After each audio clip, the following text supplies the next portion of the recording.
welcome to Her Restored Spirit podcast.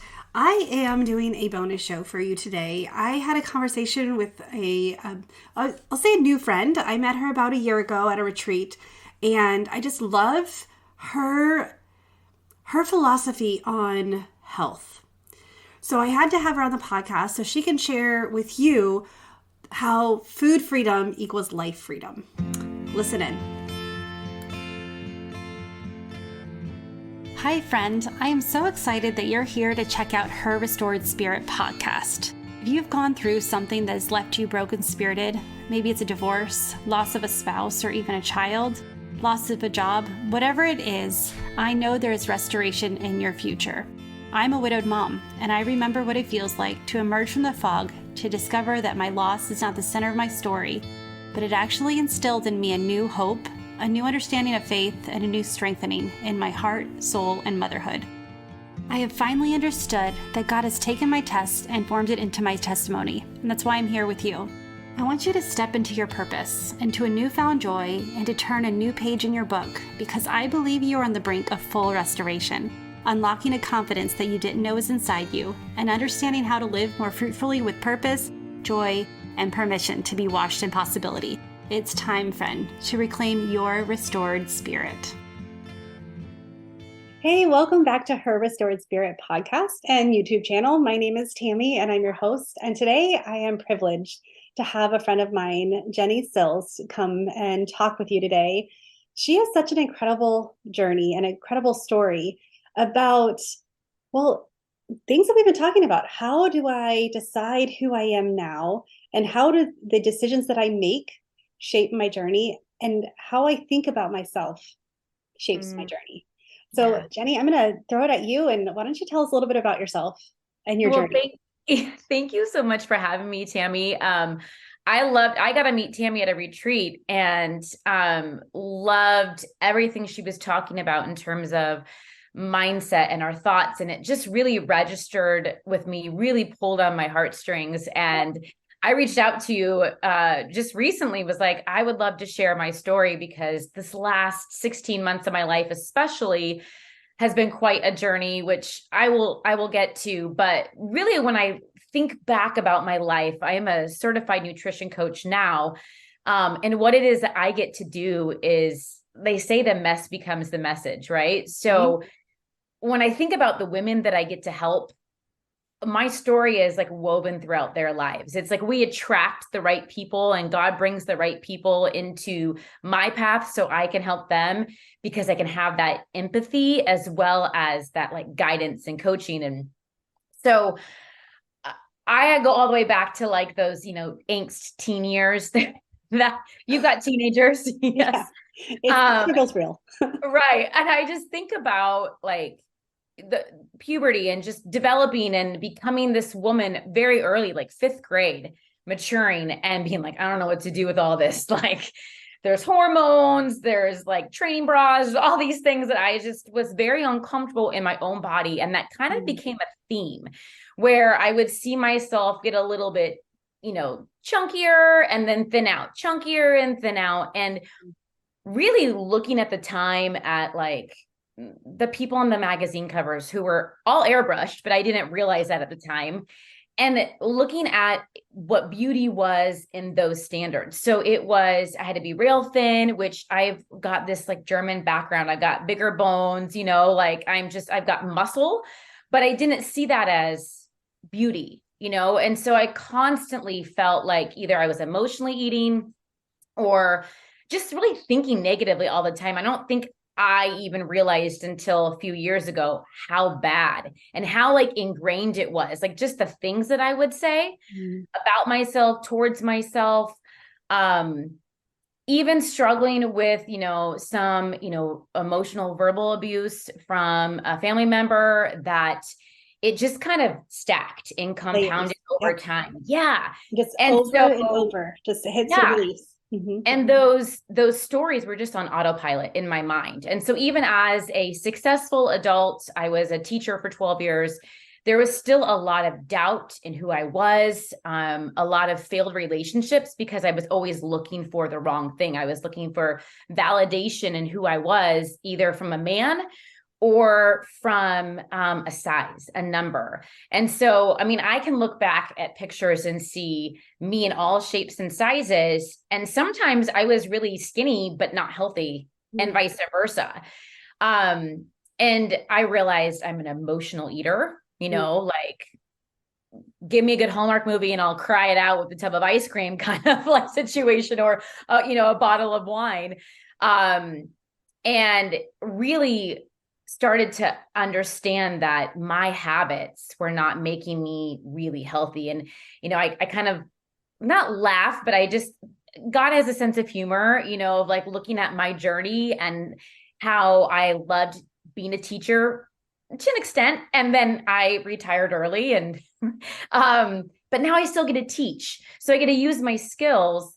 But I was the girl who tripped over my own feet. I was the girl who, lacked confidence. And then I've been put in the last 5 years, like I was the head coach of a fitness studio where I just never would have pictured myself in those roles. And so I've seen him just automatically, I think, restore that, but also working through that imposter syndrome too, it's real. Yeah. Do I belong here? Who am I to tell people what to do, how to eat?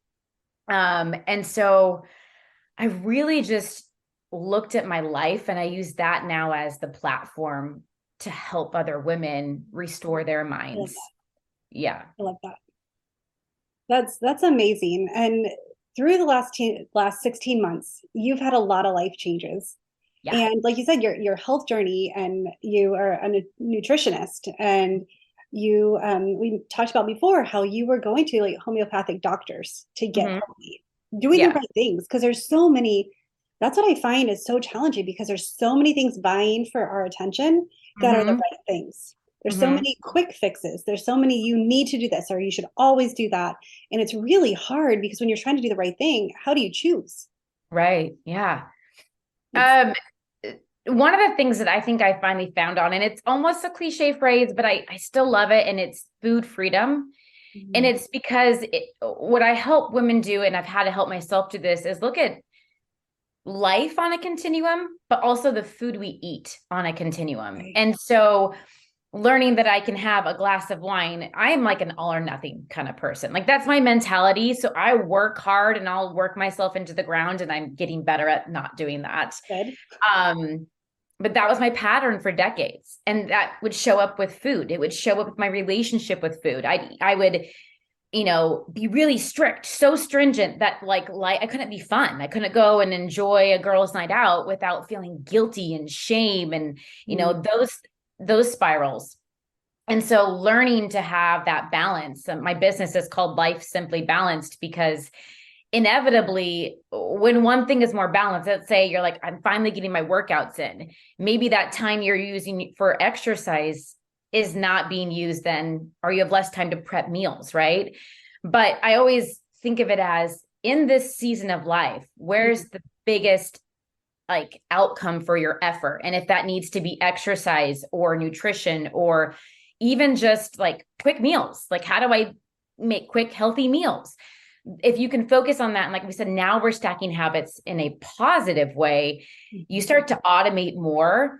I think about your podcast on willpower, and how, on average, you say it lasts about 2 weeks.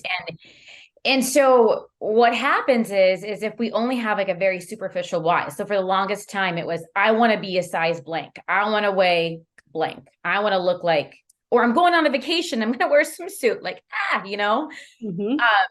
it was very easy to really push hard. But then after 2 weeks, it's like, now what?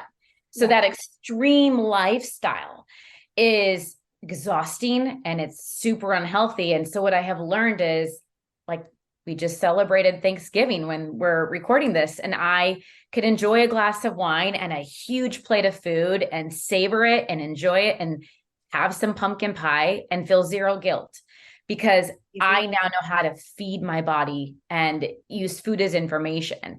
That takes time, and that's things I coach people with. Can you explain that a little bit more? Like, what information are you getting? How is it, like, tell us a little bit about that. Food can be, just learning to eat till you're 80% full. So like that was the hardest thing because I was a teacher, right? So we're shoveling food down in like our 30-minute lunch break. So learning to put my fork down between bites and enjoy the textures and the flavors and the aromas. And then as I'm doing that, that extends my meal, which means I feel full. I learned to feel full. Okay. And even on Thanksgiving, I could sit there and go, yeah, I'm about 90% full. Okay, this is my last bite. And it's becomes a choice as opposed to, oh my gosh, I just ate 2 plates of food. What happened? It's, you know what I mean? So it takes practice. And those are things that it's like any other habit. It's a muscle. You have to build that muscle memory, but it's so freeing because then you can enjoy those indulgences or a special treat without going overboard. And I mean, I spent like 2 solid weeks. I had a timer on in my kitchen, 20 minutes. I had no distractions and I took a bite, put my fork down, and I remember the first meal, it was like 8 minutes. And I was like, are we 20 minutes yet? It's like, no, but I got better and better to where it became automated. And now, I can go on vacations and feel that I don't have to have that all or nothing mentality. So when life throws a curveball, so I've been practicing this for years. It's not something you just like do overnight. I help people create a lifestyle. Okay. So about 16 months ago, we got married and we're like 38 years old. Let's start building our family. And it has not, been our story yet where we get to say like, we're pregnant and we're having our baby. I'm 40 now and definitely have through like the doctor's visits been told there's a lot of roadblocks, a lot. And so one of the biggest challenges through this season of life has been, here I was in this very contented place of feeling food freedom, where I knew what to eat, how much to eat. I knew what my triggers were. So if like I could feel one of those negative thoughts creeping in, I could combat that with truth. I could reframe my thinking. I didn't need to rely on just willpower because I felt so good. The foods I ate gave me energy, helped me to sleep well, helped me to perform my best in my workouts. And so when we started talking with fertility specialists, we learned that I am insulin resistant, which just means my body does not break down blood sugar very well. So it stores it. Right. It stores it as opposed to more likely than it will like use it for energy. And so I had to readjust my types of foods. So I eat less carbs now. Not that I think carbs are the enemy and I don't like teach any specific diet, but for my body, now I know, hey, if I eat fewer carbs, more healthy fats, higher protein, my body responds really positively. But making that switch sent me right back into that like obsession, fear. Am I doing this wrong? What if I mess up? And I think what women think is that, once they do something, it should just be fixed, but we're humans and there's constantly like different seasons, like having toddlers versus teenagers, completely different seasons of life. The stressors are different. The triggers are different. And so I've learned to teach myself, and I love helping women learn basic strategies so that they can pivot as they need to. Even my workouts had to change drastically because of the type of workouts that are going to help my body produce my best hormones right now. Since getting pregnant is more challenging, I'm not 25 anymore. So that was hard because I was so set in my ways and I had a good routine and I was resistant to change. But because I've built in these systems and I've worked on my mind and I've restored my mind in the sense that I know who God has made me to be, I'm strong, and I have to embrace the season of life I'm in. And I was telling you earlier, I don't like that word very much because I don't want to, because I'm stubborn. I don't want to embrace, like, this has been a season of grief. It's been a season of like, I never thought I would be in a place where I would say like, I may not get to like bear my own children. And like, that's something that I still to this day, like even during our like Thanksgiving trip, like I was in tears of like, oh, like just the pain and frustration. It comes in waves. But when I learned to embrace it and walk through it, the fear starts to dissipate. And, whether I'm borrowing the belief of my coaches for the day or, my husband's belief, because he's so strong and he's got like all the belief that it's just going to happen. And then there are days that I can have proof that it's working. And that's the other thing that I help women do, because I need it, is every day I start with gratitude. Like, what am I thankful for in the last 24 hours? And then I write down proof that it's working. And if I can't think of anything, then I can go back and look at other days, proofs, and I can use that borrowed belief. So if I wake up and I'm having, like if I start my cycle or whatever it may be, I can go back and look at other days' proof to see how God is like saying like, yeah, this is working. Yeah. Writing down your daily wins, writing down your wins, just so you have that evidence in writing, in your own handwriting, to go back and see, because we all struggle. Like you said, we all have these seasons and we think we have it going on. Like we think, okay, this is good. We're in such a positive way. And then something hits us. And it doesn't have to be something big. It could just be a traffic jam. Like it could, something can shift and change everything. And then we feel so down on ourselves. And it's like, this will never work for me. This is I can't. And that's like, girl, no, go back, look at your wins and see how it's working. I love how you put it, proof that it's working. Yeah. Because you're right. It's everywhere if we look for it. Right. So, and it is hard when you're in the struggle. Let's say, you're a woman listening to this and you want to lose weight and you've been in this weight loss journey for a decade or your whole life, even, right? Of just the roller coaster. It's hard to have that belief if you're just going off of in the moment. But if you can just daily start to track your wins, proof that it's working, that's where you can go, okay, well, today maybe was a rough day. I got that there was a traffic jam. I got home late. I didn't have time to cook dinner, but I still was able to heat up yesterday's leftovers, or I was able to throw together a quick salad, or I went through fast food, but I got a salad and, it's like water instead of a soda. Like, it's learning to then not only find the proof, but then you almost want to create it. Okay, well, yes, I couldn't make this dinner I was hoping to, but I'm going to make something happen. And that creates change. And that's where you start to see that like compound effect of those small wins to, okay, here I am. Like I'm even past where I thought I could get. And that's the beauty of it for sure. So what are some of the things, because you talked about pivoting. You said that when your body tells you, when you have the signs to pivot, what are some of the signs that we can look for pivoting?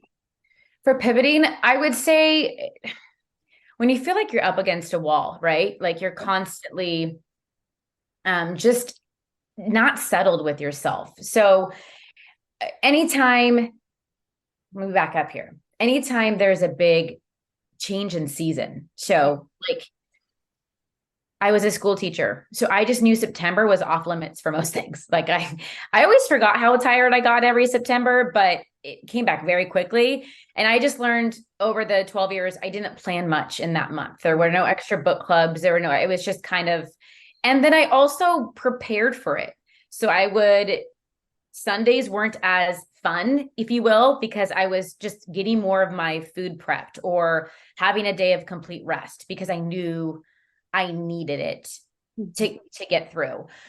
During the holiday season, there's more temptations. So learning, I always tell women, like, we undereat protein more than any other nutrient. And so, like, even if you do nothing else, focus on what you can do to enhance your health.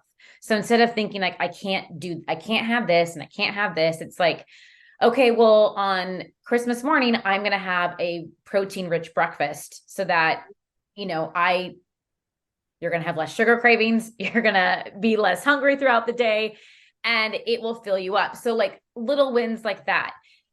Everyone can focus on drinking more water, right? That's what today, like, I have been drinking hot water because I was like, I'm drinking water today and only water, but I still want that, like, I'm cold.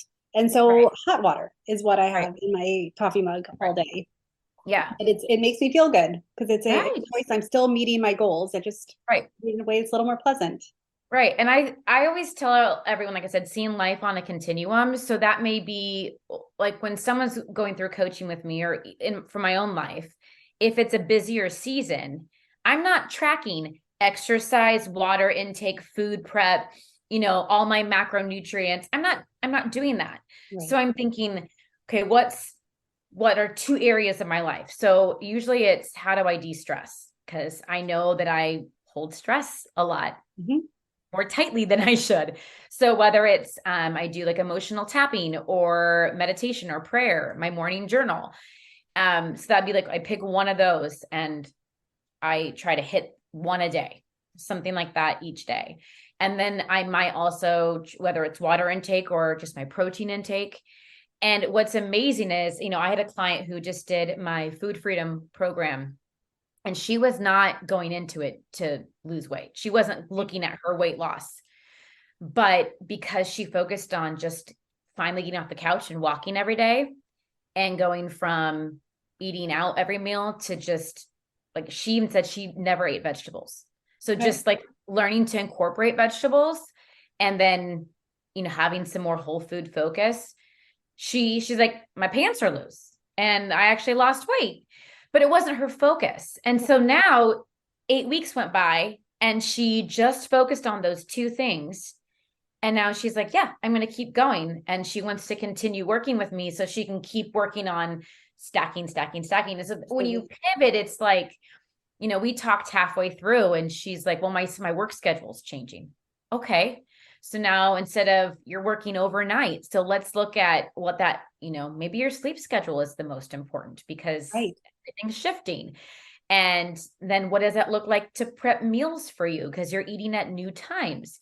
So it's, when we talk about pivoting, it can be within a day, can be like, my kids just threw a tantrum and, and I'm so angry now and I need a moment for myself. And so maybe you're in a season where you just need to have, I call them 5-minute actions. They're 5 minutes or less. They propel you into action. It could be set. I have alarms in my phone. Like when I was retraining my brain to drink half my body weight in water in ounces, every 2 hours I had an alarm.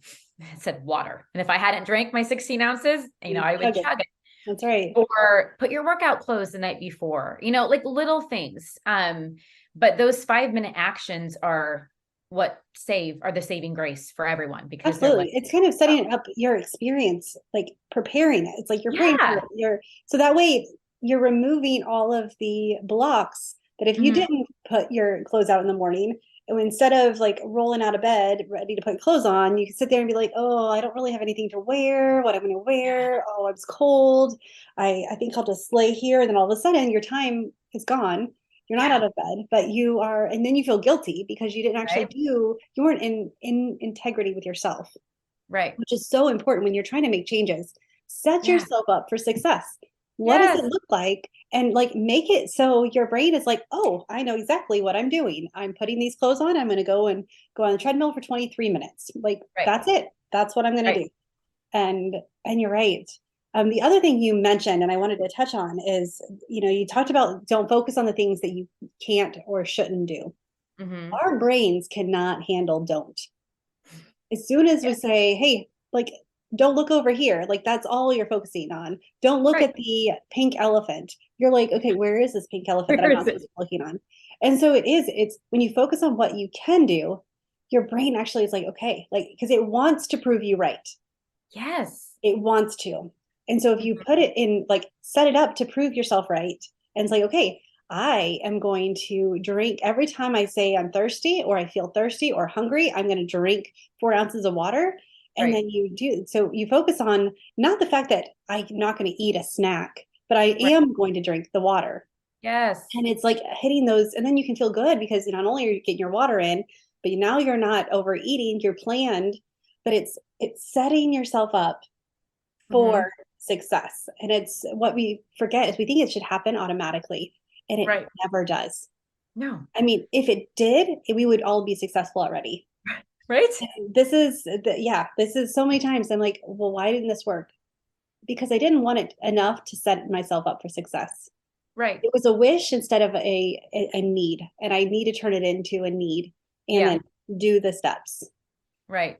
I had a friend I was talking to, and she said, because I was asking her, like, what does health mean to you? And Yeah. how close are you to that? And she said, well, it's just not my priority right now. And it was like dead on. I'm like, okay, like you reaching these goals are not your priority. But I think the more she talked, I thought, I feel like it's because you're not setting yourself up for success. I had told her I have this, 9-week program, and she's like, that just freaks me out. I can't even do 30 days. And I thought back to, well, you're probably going off of that baseline willpower of whenever you set out for a goal, if it is a weight loss goal, it's very superficial. I want to lose weight. Okay, why? Yeah. And then I would go like 7 layers deep with Yep. that. Seven It layer. wouldn't just be, Yes. it would just be like, because I want to look good for a vacation. Well, why do you want to look good for? I mean, like, there's Right. so much more to it. Yes. So she's relying on that willpower. And the second it fades off, bye. She doesn't keep going. So one, her why wasn't big enough, but two, she probably doesn't have those strategies to set her up for success. And And she's very accountability. successful in her business. I know she knows what to do. I mean, I Right. think about toddlers, and like you can't tell them not to do something. The more you Yep. tell them not to, they're like, ooh, like don't draw on the wall. It's like, okay, I must draw on the wall. Like yes, it's like that's what there's, I hear. Yes. it is So true.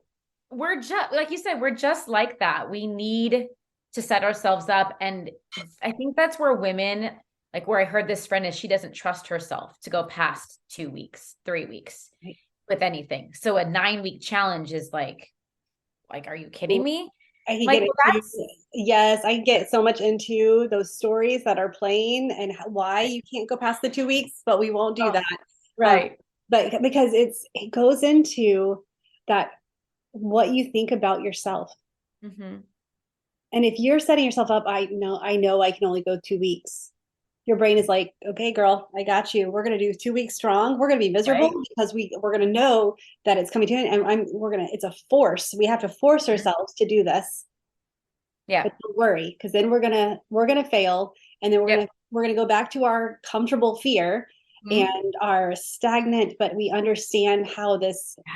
how this feels in this season. And Yeah. then we don't actually get the lasting change. Yeah. And that's where I feel like women come to me kind of on that last leg of like, okay, Jenni, nothing else has worked. Please, like, help me.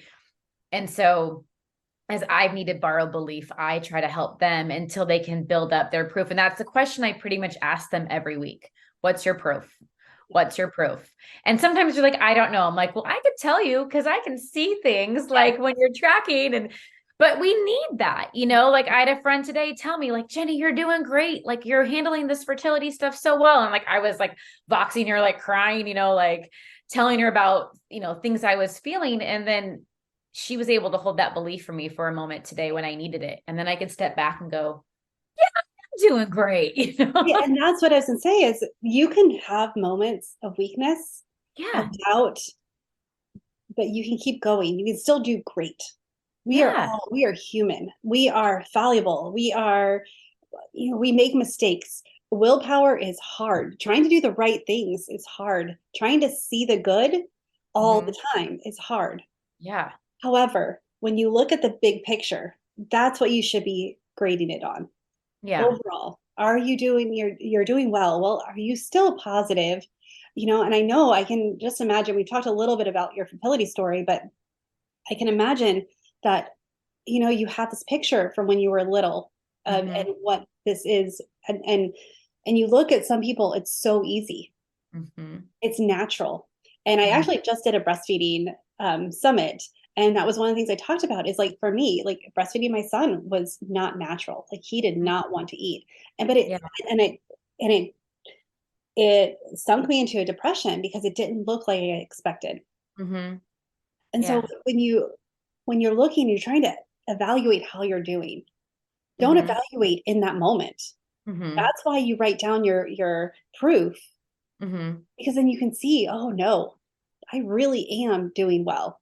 I can cry and still have hope. I can emotional eat for a moment. Still live a healthy lifestyle. And still be strong and healthy. Like it's an and, it's not a but, and it's not all or nothing. Right. So we have to build in that grace and that ability for us to see overall as a whole, instead of these moments of weakness. Right. Yeah. It's part of the journey. And like, I know in a few years when I'm holding my baby and, I can look back and then I'll be like, oh, we don't sleep anymore. Right. It's going to be a whole different season, and there'll be like, wow, this teenager really is like a toddler. I knew nothing. Exactly. Yeah. I mean, so there's constant seasons. And I think that's the biggest thing is like, we need to stop waiting for the right time. We need to work on those, like setting ourselves up for success, because life is so much more enjoyable. And I'm not out to have the perfect body or to help my clients get the perfect body. Like that's not me. That's not my style. What does that even mean? The perfect body. I mean, I know. It's different cultures. It looks right. They're completely different. Right. But I think, whatever that we have as women, we can get our own individual, like, oh, this is what I would like to look like. But I now have the confidence of like loving myself where I'm at. I have my days, but I mean, we all do. But I know that I'm making the right choices. I know, the confidence of what to eat, how much to eat, what makes me feel good. And then like, we were on a road trip and I had some peanut butter M&Ms and oh my gosh, they were delicious. But I also learned to fold that bag up and give it to my nephew. Like, they're yours. Okay. But there was no guilt in that. It was like, I haven't had a peanut M&Ms in forever. I want some, and so just learning to have those moments of life and being real and raw, and knowing that once you figure something out, guess what? It's almost like God's like, okay, because we should never stop growing. We should never stop evolving. I mean, I feel like I'm restored of the deeper pain that I had, but it still can come back. It's like, the enemy's still there, like pushing that button, like, remember this thought? And so I have to keep doing the work. Absolutely. To, live in that freedom, if you will. So. Yes. Oh, it's so good. You're right. It's doing the work that daily, instead of focus on that outcome, that number, that, that finite thing, because who knows what is in store for us. But if we stay the course and we just find our proof every day, what a magical life. If you, and to be able to show up for your best self every day, simply because you're looking for proof. And train your brain that's the magic. That's where you should be. So as we close, like, what would you like to leave the listeners with? Like, we just what would you, do you have a takeaway or an action step that they can do right now that would help them on this journey? So right now when the podcast is coming out, I always have freebies on my website. I always have something to offer of value. And when you are going to be posting it, I have a free full 40-minute webinar on food freedom with a guide that goes along with it and some bonus discounts for my course that's coming up. But it really is the first 3 steps you would take to begin your journey with food freedom. Because I say that a lot. So it's like, what is that? So helping you to define it for yourself, as well as then to look at multiple testimonies of clients who have come through my program and what it means in their words, but also then the 3 steps you can take to begin that journey. And the best thing is all the things I offer, they're free. They're not like, well, buy this program or do this thing. I mean, yes, I would love to coach you if that's what you're looking for. But if I know myself, when I start things, I like to try. I like to feel it out. And so this is not only you get to see my coaching style and, you want to gel with your coach. You want to really connect with them. And so it's just a free opportunity to do that. And it's a resource for life. So that's on my website, jennisills.com, and the page is freebies. So well, that's great. That's easy. I'll make sure I put it in the show notes. Awesome. And how's the best way to connect with you? Like, are you on Instagram? Do you just your website? What? Both of those two. So Instagram, I'm Life Simply Balanced. And I'll give that to you because there's some underscores in there. But so that's my handle on Instagram.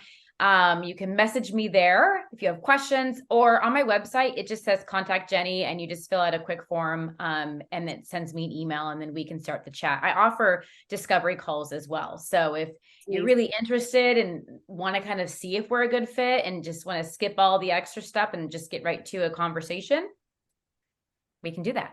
Awesome. Well, thank you so much. I have enjoyed this, and I'm just so thankful, because the more and more we have women talking about the fact that we need to look at life as a whole, and that we need the balance to, like, I agree that the embrace where you are. And typically it's like, I'm in a lot of pain. Why would I want to embrace this? And it's like, well, because you have something to learn and there's hope. Yeah. And so if you embrace where you are and understand it, you're going to get out faster. You're going to move through it. So I just appreciate your perspective on that. And I can't wait to chat again soon. Yes. Thank you so much. Absolutely. Well, you have a wonderful day. And as always, choose joy until joy chooses you. Have a good week. Bye.